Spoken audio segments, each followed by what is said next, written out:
the Luna Podcast. You can now find us on Patreon at the Luna Pod, where you can show your support for the podcast for only $1 a month. Or for a little bit more, you can get early access and bonus episodes, contribute to our podcast segments, and receive exclusive video content as we film our reactions, reviews, and discover new K-pop groups. Head over to Patreon now to join the community. We can't wait to chat with you.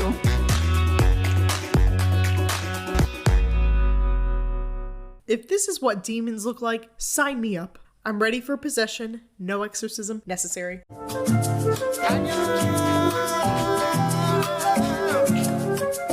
Hi, welcome to the Luna Pod, where we talk all things K-pop. I'm Brooke. And I'm Brickell. Today we are talking all about ATEEZ's Demon Line. We couldn't let spooky season pass without an episode on this trio. This episode will discuss ATEEZ's Demon Line, which is our personal favorite, bias line, I guess you could say, and the concepts that go along with that. And we're also going to talk about other potential idols that we think would be worthy being a member of a Demon Line, because we love to create our own groups here on the Luna Pod. So before jumping into this, what is a demon line? Let's explain that a little bit more. It's all about the energy that an idol gives off. When you think of a demon, I personally think of possession, right? Yeah. So imagine quite literally their body is getting possessed by a demon when they're dancing on stage. They're twitching, they're doing neck break choreo, that kind of stuff. Just a lot of intense choreo. Yeah, exactly, which we'll talk more about in a little bit. This also comes with just looking very intimidating to the point that it's scary. In the best way possible, though. Yeah.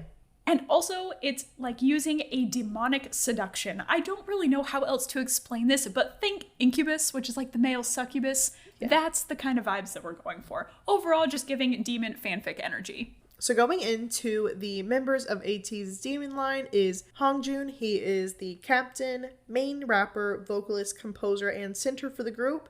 And then Seonghwa is the lead dancer, vocalist, rapper, and visual. And San is the lead vocalist and lead dancer. These three are just crazy in general together, and it makes so much sense that they are put into this fan-made demon line. And it all started because fans saw this, and they were impressed, taken aback by the members' stage presence. They mainly just took note of how different they were on and off stage, because off stage, so sweet. 100%. On stage, complete opposite. We talk about duality a lot on this podcast. Prime example. So kind of just examples with them while they're performing, a lot of just looking over their brow line to the crowd or the camera. I know it's been kind of trending recently, or it did recently, but the whole doe eyes versus siren eyes thing, that's definitely what's happening here. It's that intense looking up. And when they do choreo, when they're kind of throwing their head back, they tend to just purposely roll their eyes to the back of their head. Yeah, when a kid, you would roll your eyes back to make it look all white and scary. Yeah. That's what they're doing, but on purpose. And then just a lot of sticking their tongues out, jerking their bodies around, but somehow in a impressive way. Because that sounds ridiculous. Right, but it's professional and it looks amazing. Yeah, and it helps emphasize all the moves and makes it just a very intense performance. Yeah, just very much expressive dance movements and facial expressions. And a lot of devilish smiles and smirks. And jumping back to that whole duality that we talked about just a second ago, truly all three of these members of the Demon Line are so sweet and kind-hearted in contrast to their scary stage personas. So we kind of went through and gave them a little role. For Hongjoong, we're giving him the whiny pick-me. Now that sounds bad, but it's in a cute way, and we're not mad about it, and we will pick him. Yes, truly mean that in the best way possible, because Hongjoong is one of the most kind-hearted people that I can think of. His overall energy and the way that he holds himself and shows himself to the world is just so amazing. So yes, we're giving him this title, but genuinely, he is one of the most amazing idols, in my opinion. And then Seonghwa, just a pure angel. You can see this the second you get into the group. Just watch 2 seconds of a live stream and you know what we're talking about. Yeah, his duality shocks me consistently because it is so drastically different. I love how they even say that he gets into his demon head space when he's on stage, where he has to kind of compose himself and get into character, and then jumping back to being cute. And then San is just out here being a very cuddly man. We were watching Demon Line TikToks right before this, and there was literally a video that was titled Demon Line, and it was just San on stage cuddling right into Hongjoong, and Hongjoong was just pulling a face. It was hilarious. But yeah, he is very cuddly. It's so adorable. And we definitely kind of just go more into the personalities, personas, duality in our ATEEZ group chat episode and our idol duality episode. So go check those out if you're wanting to know more.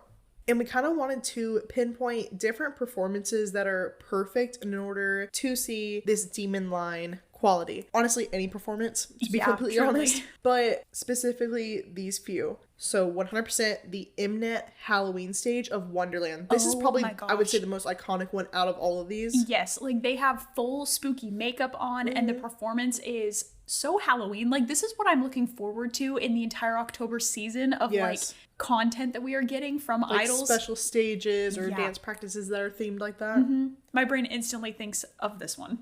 And also their Black Cat and Arrow performances, honestly any of them, but specifically the second anniversary concert. Again, I think they had scary makeup on and it was very, very cool. Another very iconic stage and moment, specifically for Hongjoong, was the 2020 Mama. At the very end of the performance, he sits on his throne and just gives the most intense glare, I don't even know, like to the camera ever. So demon line of him. Yes. And so like I have two things to say about this whole performance. First off, that is one of the first clips I ever saw of not only ATEEZ, but of Hongjoong in general, because I remember you were telling me that he scares you and you showed me that video and I was like, oh my gosh, he's intimidating. Funny, look where we are now with them being my old group. But so just wanted to throw that out there. Also, this is probably the most iconic demon line video you can find. It is used in so many of the edits that you'll see of ATEEZ's Demon Line. And also this whole thing was very iconic in general because I remember afterwards people were asking him about it. Like it made that much of an impact. They were like, hey, where did this come from? And I remember he said something along the lines of he couldn't find the camera.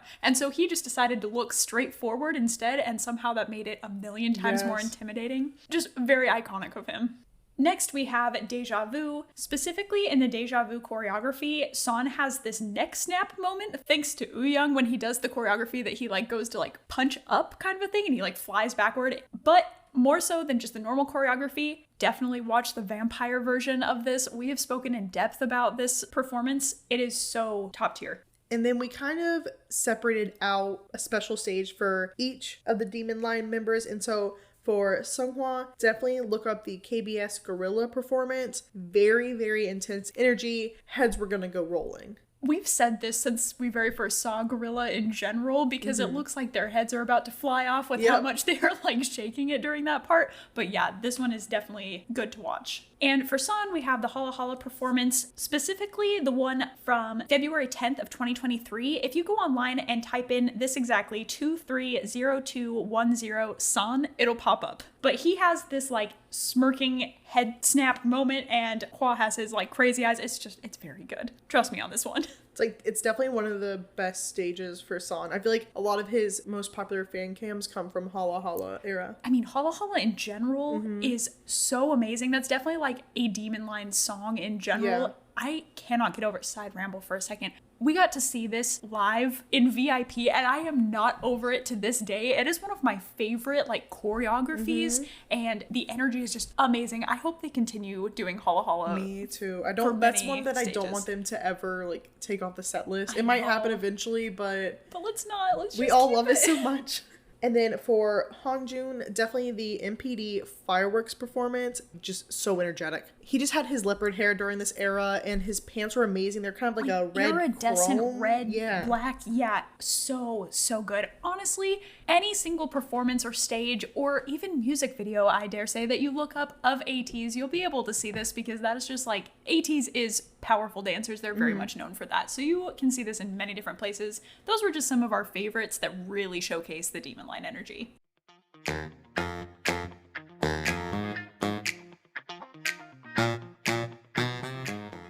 We're going to take a small break and remind you that if you're enjoying this episode so far, make sure to follow the podcast and turn on notifications to make sure you never miss an upload in the future.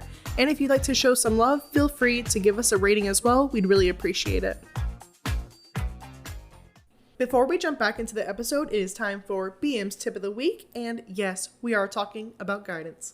Today's helpful fan tip is going to be using TikTok. Now, we've talked previously about the benefits of using Pinterest as a stan. Now we're going to talk about TikTok because it is incredible. It has so much content on there. And I feel like if you're trying to get to know a specific member, or if you want to see like the overall vibe or energy of a group, TikToks are perfect because you can fly through so many of them so fast, and it really highlights key moments in like longer videos. I feel like we do that a lot when we're discovering a group and trying to pick out like maybe an initial bias as well. Oh, 100%. TikTok is one of my first go-tos whenever we're looking up like biases. And of course, specific to this ATEEZ Demon Line episode, if you go onto TikTok and purely look up ATEEZ Demon Line, you're going to get so many videos that are perfect examples of what we are talking about.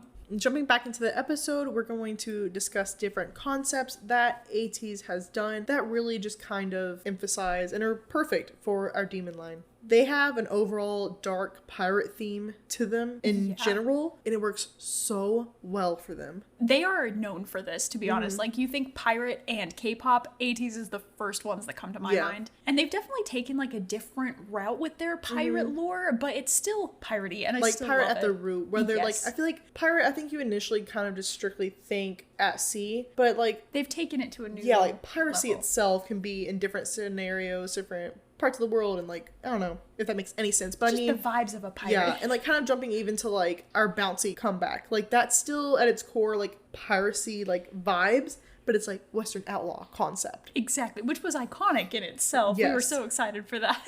And for Halloween themes, like we mentioned how they'll do different concepts for Halloween stages, like special stages or like dance practices, choreography videos, all of that. Personally, for me, with their stages, I really like that clownish or witchy look for them a lot. Yeah, like, they I do feel like that kind of fits makeup them. a Yeah, lot. I feel like that fits them the best. Yeah, and they do like the whole undead, I mean with the whole Black Cat Narrow, and then like also the vampire version that we talked about earlier. Like they just have very, very cool versions, but agreed. The clown makeup thing they have going on, amazing. And during Deja Vu, we didn't fully get the sirens we were hoping for, but we still like to be delusional and think that that happened. And so I'm honestly just begging them to do this. Like the siren theory is amazing. It is. Like we talked more about this in our ATEEZ group chat, I believe, but it is so top tier, and I'm still delusionally holding on to it as well. And like overall, KQ, we know you're smart. We know that you know what we want. Exactly. Yes. And so we really hope that you have this fully planned out and ready to go, like up your sleeve, or I'm giving you a side eye because we need this. We really do. And like I am so excited for their next album they're about to drop because Theory Teenies have been going off about what it could possibly mean. And I'm nervous though. I'm nervous because of the siren theory trauma. Yes, exactly. Right. But I'm still very hopeful. I know whatever they release is going to be absolutely incredible, regardless if we are theorizing correctly or not. It doesn't seem like this is going to be the siren comeback that we're hoping for, but you know, there's still many comebacks holding in the out future. hope.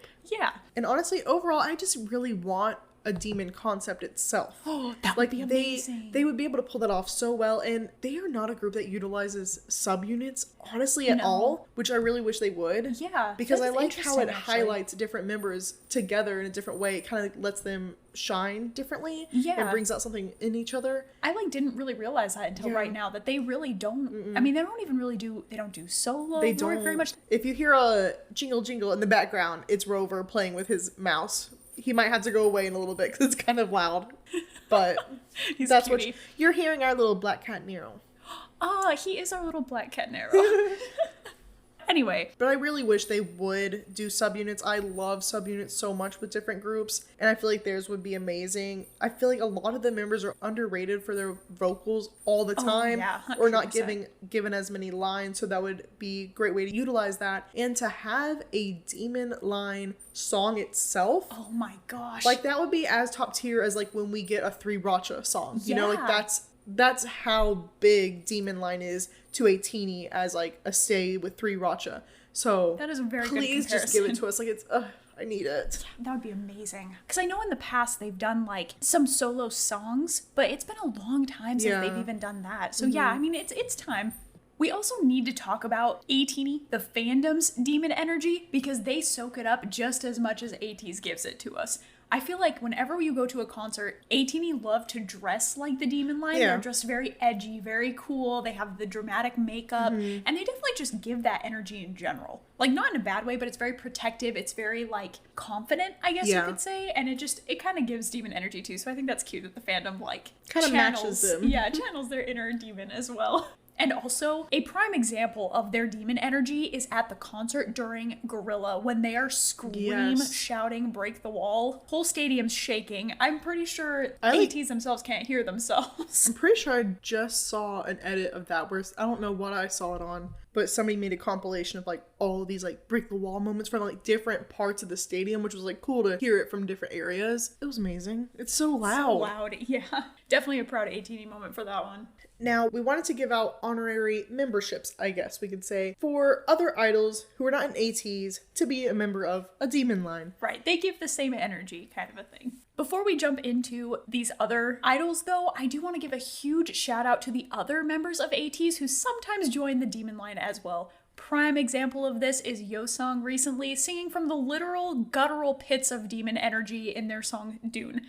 That is absolutely crazy. So although they aren't officially part of Demon Line, they definitely have their moments too.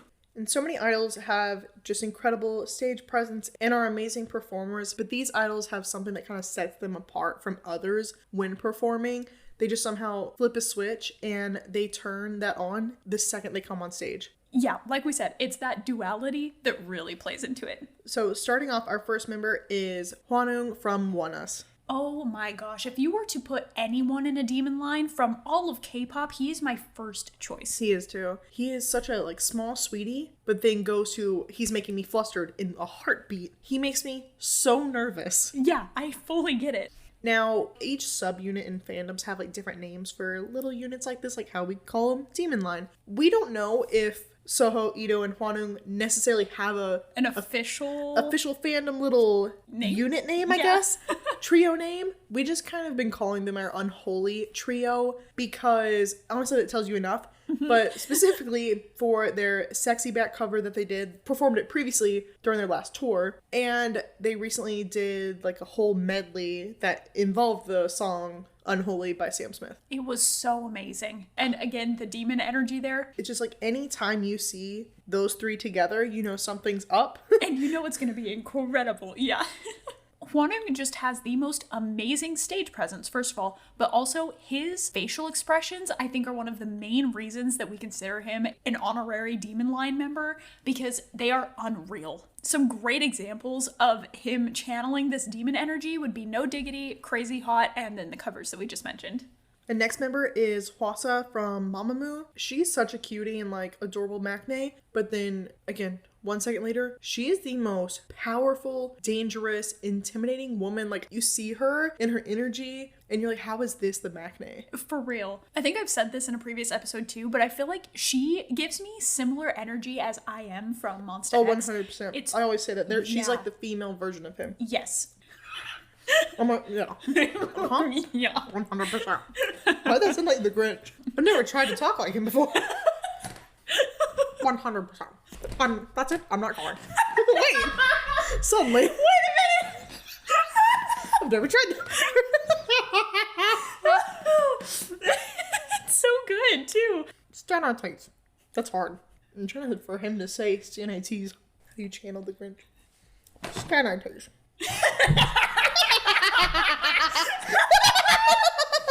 That was perfect. Jim Carrey, we're coming. How did we get here? I was eating a cookie. I'm discovering that you have another voice impression. The girl just knows how to command a stage. Some perfect examples are Maria, Aya, and Ima B. They're so powerful. And honestly, like, Maria, that went viral, the audio for it, and her energy matches the way that people were using that audio. So yeah, definitely check it out. And next we have Monsta X members Joohan and Changhyun. Oh my god, first off, Joohan goes from boba eyes to dragon eyes, and I have no idea how. I don't either. Complete it's crazy. opposite. He has the most stunning eyes, first of all, in general. But they go from so cute to so scary so fast. And again, I say scary, I mean that in a very good way. And Joohan is just a very, I say small, soft boy. He's definitely one of like the top K-pop baby girls. He's definitely in that list and people recognize him as such. But he goes hard on stage. Like, At our concert, he quite literally was running laps around the stage and ripped his shirt off his body. If that does not explain enough, I don't know what does. And then with Chungkyun, he's so cute, little maknae. But again, same as Hwasa, powerful, dangerous maknae. If they ever did a collab, I think that would be the end for me. Yeah, same.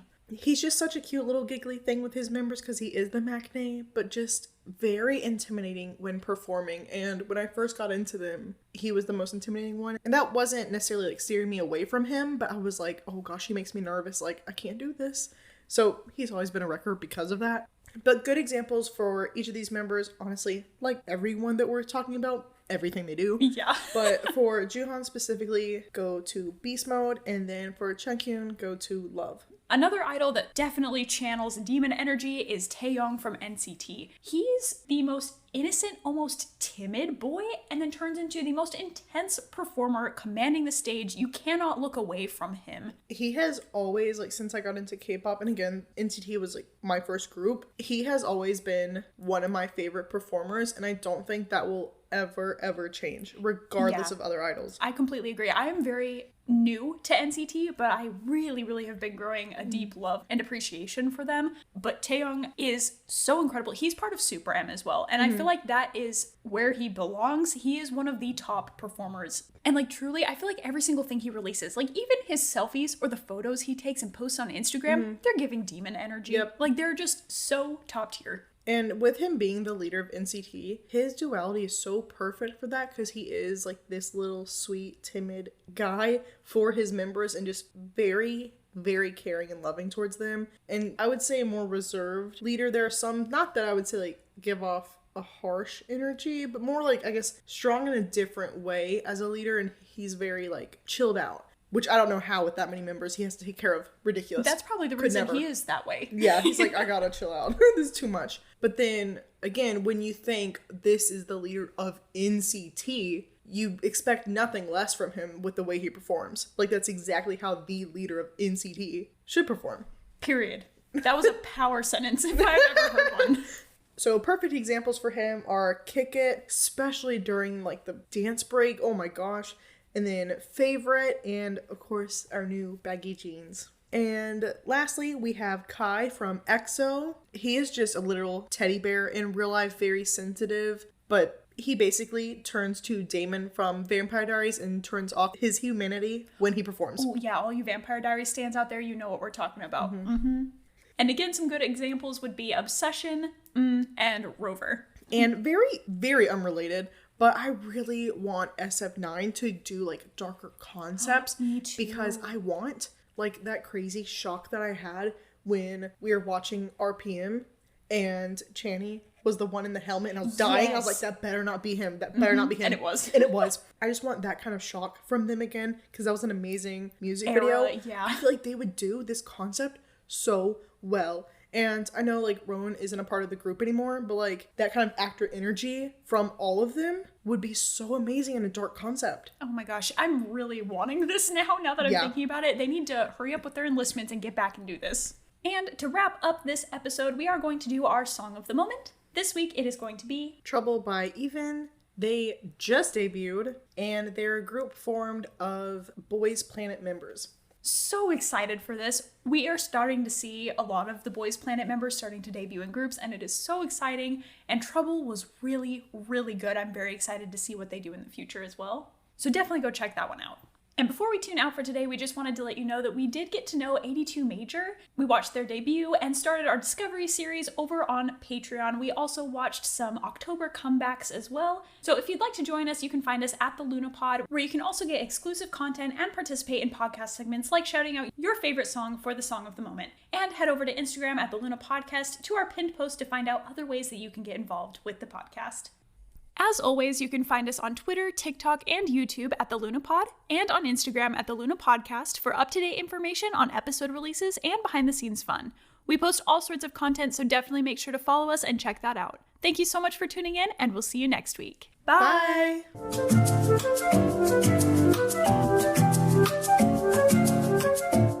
Demon Line is really giving Linda Blair a run for her money.